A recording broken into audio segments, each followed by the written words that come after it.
এনসিপির দর্শক যেমনটি জানেন যে আসলে ঠিক গত 28 জুলাই এনসিপির জুলাই পদযাত্রাকে কেন্দ্র করে কিন্তু এনসিপির নেতাকর্মীদের উপর হামলা করা হয়েছিল এবং এনসিপির নেতাকর্মীদের উপর কিন্তু ব্যাপক মারধর ভাঙচুরের ঘটনা ঘটেছে। আর সেই ঘটনার পর থেকে কিন্তু উত্তাল হয়ে উঠছে সারা দেশ।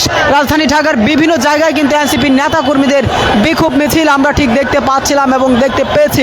ঠিক তারই ধারাবাহিকতায় আজ কিন্তু রাজধানী ঢাকার বাংলা মোটর থেকে অর্থাৎ বাংলা মোটর এলাকায় এনসিপির যে প্রধান কার্যালয় আছে সেই কার্যালয় থেকে এনসিপির বিশাল একটি বিক্ষোভ মিছিল ইতিমধ্যেই বের হয়েছে যেমনটি দেখতে পাচ্ছেন এবং এই বিক্ষোভ মিছিলটি শাহবাগের দিকে এগিয়ে যাচ্ছে। এবং আমি যদি দর্শক একটু ঠিক বলতে চাই যে আসলে গত 28 জুলাই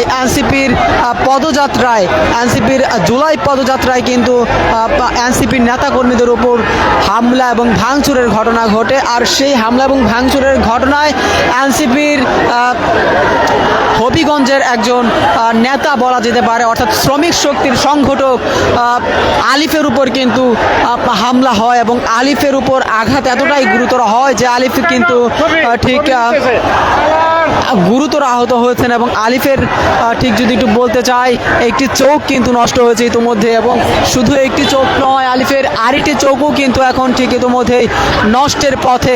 আলিফের আরেকটি চোখও কিন্তু সে চোখে ঝাপসা দেখছে এমনটি কিন্তু এনসিপির নেতাকর্মীরা জানিয়েছেন। দর্শক আমি যদি আরেকটু বলে রাখতে চাই এনসিপির উপর এই হামলার সম্পূর্ণ দোষ কিন্তু দেওয়া হচ্ছে বিএনপির উপর অর্থাৎ বিএনপির ছাত্রদল এবং বিএনপির যুব দলের উপর কিন্তু এই দোষারোপ করা হচ্ছে। তারা কিন্তু বলছেন যে আসলে বিএনপি এই হামলা করেছে এবং বিএনপির সরকার এই সন্ত্রাসী বাহিনীদেরকে দিয়ে এই হামলার কাজ সেটি সংগঠন করেছে। এবং দর্শক আপনাদেরকে ঠিক যুক্ত করেছি রাজধানী ঢাকার বাংলা মোটর থেকে এবং একটি বিক্ষোভ মিছিল এনসিপির যেটি ইতিমধ্যে দেখতে পাচ্ছেন। এই বিক্ষোভ মিছিলটি কিন্তু ইতিমধ্যে অতিবাহিত হচ্ছে রাজধানী ঢাকার শাহবাগের দিকে কিন্তু ঠিক ইতিমধ্যেই বিক্ষোভ মিছিল অর্থাৎ মশাল মিছিল যে মিছিলটি দেখতে পাচ্ছেন বিক্ষোভের সাথে মশাল মিছিল এই মিছিলটি কিন্তু ঠিক ইতিমধ্যেই অতিবাহিত হচ্ছে রাজধানী ঢাকার যে বাংলা মোটর এলাকার যে প্রধান সড়ক রয়েছে সেই প্রধান সড়ক দিয়ে কিন্তু মিছিলটি ইতিমধ্যেই অতিবাহিত হয়ে যাচ্ছে। তার একটাই দাবি তাদের যে এই জুলাই পদযাত্রায় এনসিপি নেতাকর্মীদের উপর বিএনপির যে বর্বরচিত হামলা চালিয়েছে সেই হামলার প্রতিবাদে তারা কিন্তু এই মশাল মিছিল করছেন এবং বিক্ষোভ মিছিল করছেন। তারা দাবি রাখছেন দ্রুততার সাথে এটির বিচার করতে হবে এবং এটির বিচার কার্যক্রম যাতে খুব দ্রুততার সাথে তারেক রহমানের সরকার করে এমনটি কিন্তু এই বিক্ষোভ মিছিলের প্রধান দাবি। এবং তারা কিন্তু বলছেন যে দ্রুততার সাথে যাতে এই বিচারের আওতায় এনে এই বিক্ষোভ মিছিলে তারা আরও দাবি যেটি রাখছেন যে আলিফের কথা আপনাদেরকে কিন্তু বলছিলাম আলিফের উপর যে বর্বরচিত হামলা করা হয়েছে এবং আলিফ যে আহত হয়েছেন তার একটি চোখ হারিয়েছেন এবং আরেকটি চোখও হারানোর সংখ্যায় রয়েছেন। তার সমগ্র ক্ষয়ক্ষতি বিএনপি সরকারকে বহন করতে হবে এবং তারা আরও যেটি বলছেন আলিফকে একটি চোখের চিকিৎসার যে খরচ আছে সেই চিকিৎসার খরচও বিএনপি সরকারকে বহন করতে হবে এমনটি কিন্তু বলছেন।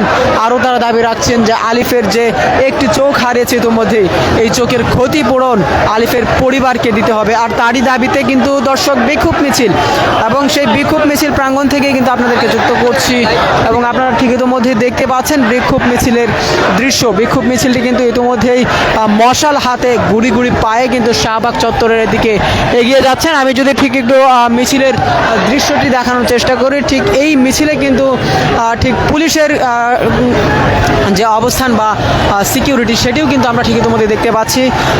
মিছিলটি কিন্তু ঠিক ইতিমধ্যেই অতিবাহিত হয়ে আসছে বিক্ষোভ মিছিল এবং তারা কিন্তু মশাল হাতে নিয়ে কিন্তু এগিয়ে আসছেন। পাশে যেমনটি দেখতে পাচ্ছেন সামনে কিন্তু পুলিশের অবস্থান আমরা দেখতে পাচ্ছি এবং পুলিশ কিন্তু টহল দিয়ে এই মিছিলটিকে নিয়ে যাচ্ছেন এমনটি কিন্তু দেখা যাচ্ছে। আমি যদি ঠিক একটু সময়টা বলতে চাই বাংলাদেশ সময় ঠিক এখন আনুমানিক যদি সময়টা বলতে চাই 9:10:40 বাজে। আর ঠিক এই মুহূর্তেই কিন্তু এনসিপির এই বিক্ষোভ মিছিল ঠিক এই মুহূর্তে কিন্তু এনসিপির এই বিক্ষোভ মিছিল, আর এই বিক্ষোভ মিছিলেই কিন্তু আপনাদেরকে যুক্ত করেছি সরাসরি বাংলা মোটর থেকে, এবং বাংলা মোটর থেকে যুক্ত করার পর আপনাদেরকে ঠিক ইতিমধ্যেই নিয়ে যাচ্ছি শাহবাগ চত্বরের দিকে। এই বিক্ষোভ মিছিলটি কিন্তু ইতিমধ্যেই শাহবাগ চত্বরের দিকে অতিবাহিত হচ্ছে।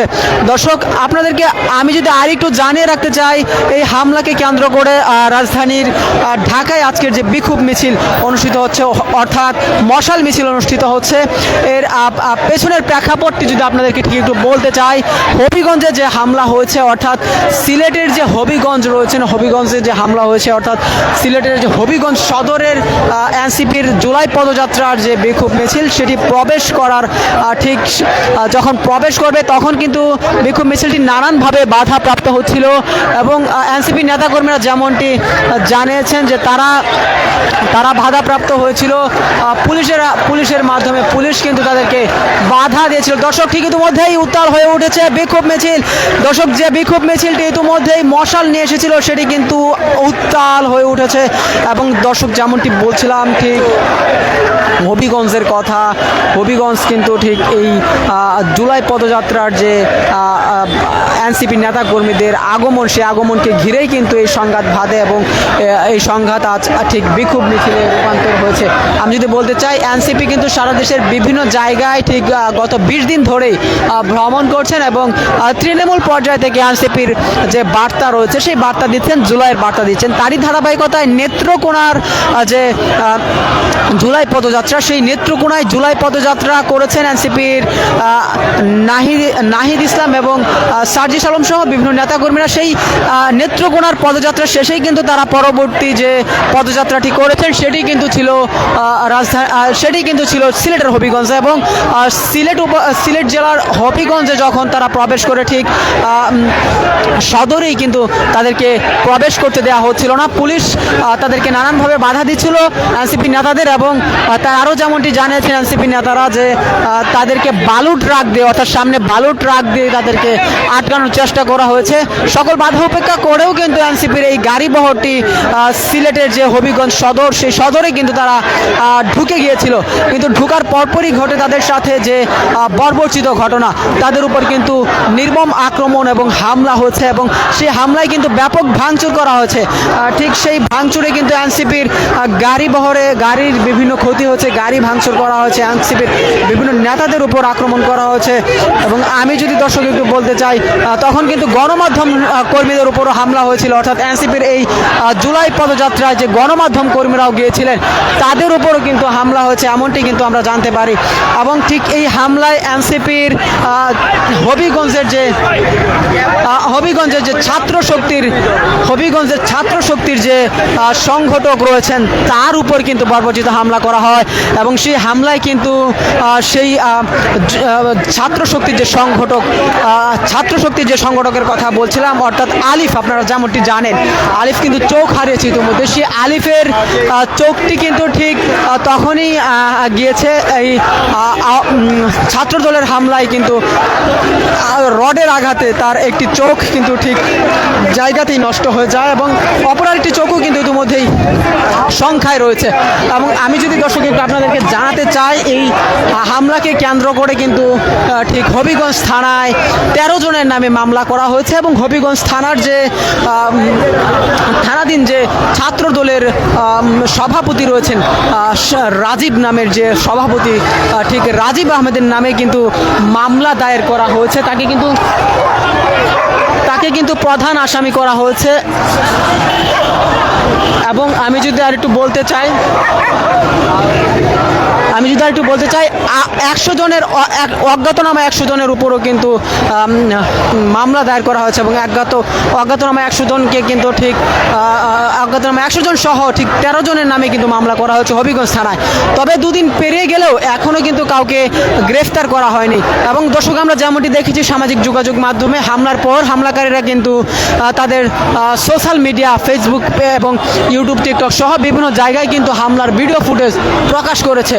তবে ভিডিও ফুটেজ প্রকাশে থাকলেও কিন্তু কার্যকর কোনো ব্যবস্থা নেওয়া হচ্ছে না, যে কারণে কিন্তু এনসিপির নেতাকর্মীরা এর বিচারের দাবিতে আজ বিক্ষোভ মিছিলের সাথে মশাল নিয়ে কিন্তু বিক্ষোভ মিছিলে তারা নেমেছেন এবং তারা কিন্তু বলছেন দ্রুত বিচার করতে হবে এবং 24 ঘন্টার আলটিমেটাম তারা মশাল মিছিলে নামার আগে কিন্তু তারা দিয়েছেন। মশাল মিছিলে আসার আগে এনসিপির বিভিন্ন নেতাকর্মী এবং বর্তমান সংসদ সদস্য যারা রয়েছেন তারা কিন্তু বিভিন্ন আলটিমেটাম দিয়েছেন। দর্শক, এই ছিল এনসিপির যে বিক্ষোভ মিছিল, সেই বিক্ষোভ মিছিল থেকে আমার কাছে সর্বশেষ তথ্য।